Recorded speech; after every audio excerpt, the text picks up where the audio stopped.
go ahead and get started. Well, hello and welcome everyone. My name is Mallory DeMay and I'll be the host for this TLC session. Thank you for joining us for the session titled The In-Between, Life After Transitioning Out of the Military and Before a Career. So please welcome our presenter, Candace Powell. We good? Yep, go ahead. Okay. Hello, everyone. Just real quick, I'd like to start off by apologizing. My toddler shared her little cutie cold with me, so I've been fighting that for the last week or so. So I'll try to keep the coughing down to a minimum. This is my presentation on the in-between, life after transitioning out of the military and before a career.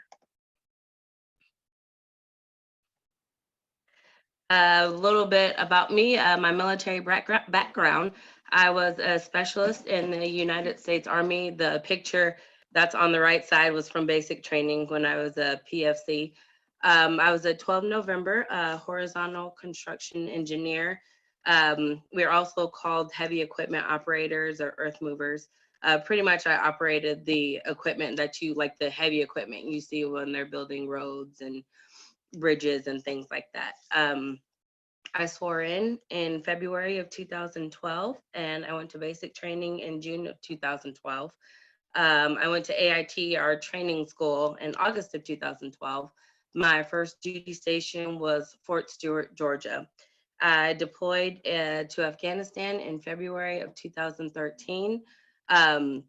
When we got back from deployment, it was during the time when they opened up the combat MOSs or the combat jobs to females. So luckily I was one of the first females to be transferred to a combat unit at Fort Stewart. My second duty station was Fort Bliss, Texas. I served for 4.5 years and transitioned out of the military on a family care plan. Sorry. My civilian background, I'm originally from Southern California. After transitioning out of the military, I returned back to the high desert of Southern California. I'm a mother of a beautiful 2-year-old or 3-year-old daughter, and Diva.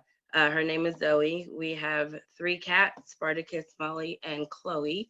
On October 13th, which was just like a couple weeks ago, I was able to attend my commencement with Ashford University, where I earned my bachelor's of arts degree in human resource management. Currently, I am in my last class, finishing up at the beginning of December.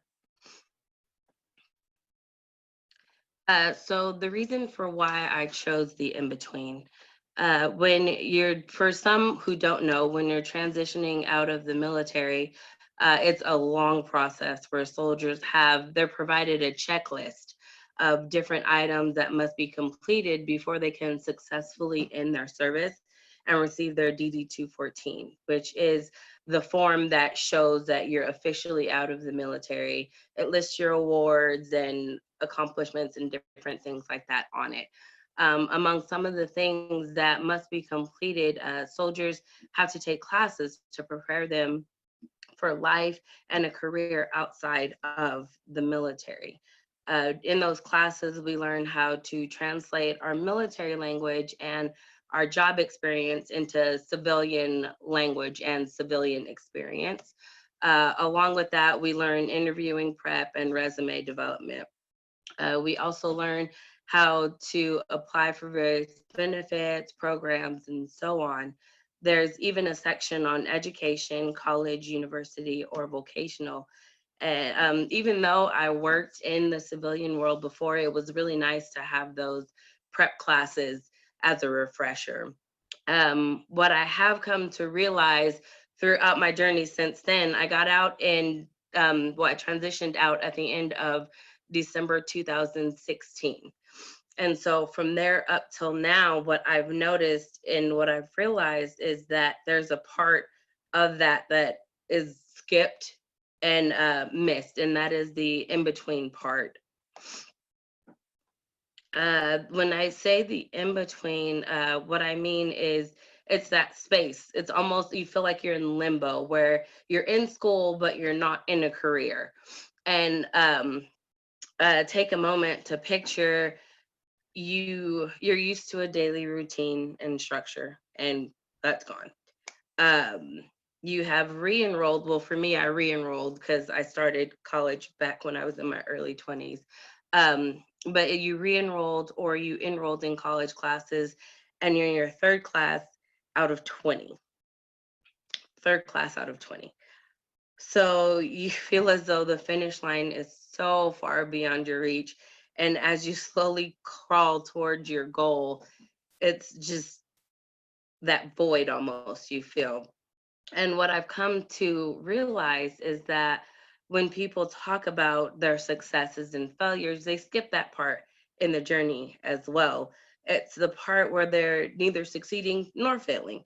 It's that the slow crawl to completion where, like I said, it's that limbo. And I understand that it's not just a phase for veterans, but being a veteran, that just kind of my way of explaining how I'm going through it right now. I apologize. Um, the look. Being at this point in life was and is very hard for me. I started working when I was 16 years old. At 34 years old, I was a full-time student and mother. Around me, my friends are successfully in their careers where they're earning good wages. When someone asks me what I was up to and I will reply that I'm in school, I would get that look. And as an adult learner, for most of us who are returning back to school, we know what that look is. And it's that look that says, you're how old and you're still in school look. So during this time, I have to remind myself, and constantly remind myself of what I was taught in the Army. And for those who don't know, the Army has what they call the Warrior Ethos, and it is what keeps us moving forward as a unified front towards the mission. Um, the Warrior Ethos is, I will always place the mission first. I will never accept defeat. I will never quit. I will never leave a fallen comrade. For me, during this time in school, my mission and what I had to remind myself, my mission was to complete school and obtain my degree. I never accepted defeat and I never quit. And thanks to mentoring programs, I was never able to leave a fallen comrade and I was able to help those other ones. And I would like for everyone who finds themselves in this in between time, this limbo, as it were, where you're in class 3, 4, 5 of 20, to remember that, to always place their mission first, completing their degree, completing what you're working toward, to never accept defeat and to never quit. And if you can, to not leave a fallen comrade. It doesn't have to be a veteran, but never leave. If you're excelling in a course, help those who are in the course, sign up for tutoring, to assist people in tutoring. And if you need help, feel free to sign up for tutoring as well.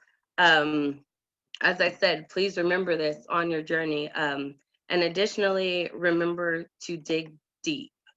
When I was in platoon, first platoon in Company 984 of the 3rd Infantry Division, our motto was dig deep. And I say that to my fellow veterans and students. When times get hard and you feel as though you cannot continue, dig deep. When a class seems to have an endless amount of reading and homework, dig deep. When you are finishing your last class, as I am, when you're finishing your last class and are very nervous about entering into the career field, dig deep. Thank you for joining this. I read it a lot quicker than I planned to. And it is far shorter than I expected. I'm a bit nervous, so my presentation was quicker than I expected. If you do have any questions for me at this time, I'm new to this program, and maybe Mallory could help me out getting questions. Sure. I'm sorry it's so short. I expected it to be longer. No, you're good. We do have one question from Deb. She wants to know, what are your future plans? My future plans, where I'm situated right now in Southern California, we're surrounded by military bases. We have Edwards Air Force Base, Fort Irwin, we have Marine Logistics Base, 29 Palms. Down the hill from me, there's Camp Pendleton. There's a large array of bases. So I would love to be a human resource manager at one of those bases because I adored my time with the military. And so being able to get back into that would be awesome. Either that or be a human resource manager at the VA. One of the two would be amazing. Awesome. We did have another question. Do you have any companies that you have reached out to for job opportunities? I actually receive a lot of calls because before I transitioned out during that time, I was kind of like in the human resource role as a soldier because I was pregnant with my daughter. And so as a soldier, when you're pregnant, you can't go out in the field and things like that. And so I worked as like the human resource liaison for our first sergeant. And so during that time, I was able to network a lot, and he was able to get my name out there a lot. And so I've gotten a few calls from like mom and pop shops who like the way I ran his I guess files and his all the administrative stuff that went along with it. So a few calls from the mom and pop shop. Other than that, I have not reached out. I've been very focused on school and completing that part of it. Awesome. We had to have another one. Were there missing services that you wish you had while a student at Ashford? Missing services. No. Honestly, the only thing I miss is I wish we had a campus closer to where I live, because the closest campus is in San Diego. And I don't know if anyone knows about California, but it's like 2.5 hours away. So it would have been nice to be able to be closer to a campus to where if I wanted to drop in on, because I know there's a lot of webinars, but to be able to drop in person, get that type of feedback and that interaction would have been really nice. But other than that, I've really loved my time here, especially as I mentioned in my talk, the tutoring, being tutored and all of that is just amazing. And the instructor feedback is great. Awesome. I had another one. Have you prepared a portfolio of your skill sets from the military that will translate into the workforce? Yes, actually, they do that when we're transitioning out in the classes that I mentioned. They help us do that. They help us prepare that ahead of time. So I have that folder already established, and little by little, like if I get to volunteer at one of my friends' office doing administrative stuff, I'll update here and there some of my skills. But thankfully, the Army really gets you set up with that portfolio and your resume. That's really awesome. Awesome. Yeah, so it sounds like, there's definitely a lot of, things set up for you so you can kind of get prepared for that next level. Yes, this little middle spot. Yeah. They're backing middle spot where you're like, I'm not moving forward. Yeah, totally. So yeah, I think that's all the questions we have. So thank you so much, Candace, for your presentation. I think, it was very enjoyable. We got a lot of information out of it, and definitely a better understanding of, understanding that transition. But I want to thank everyone for attending this session, and we will be having our final keynote here in a little bit. So enjoy that, and I'll see you guys later. Thank you. All right, thanks so much.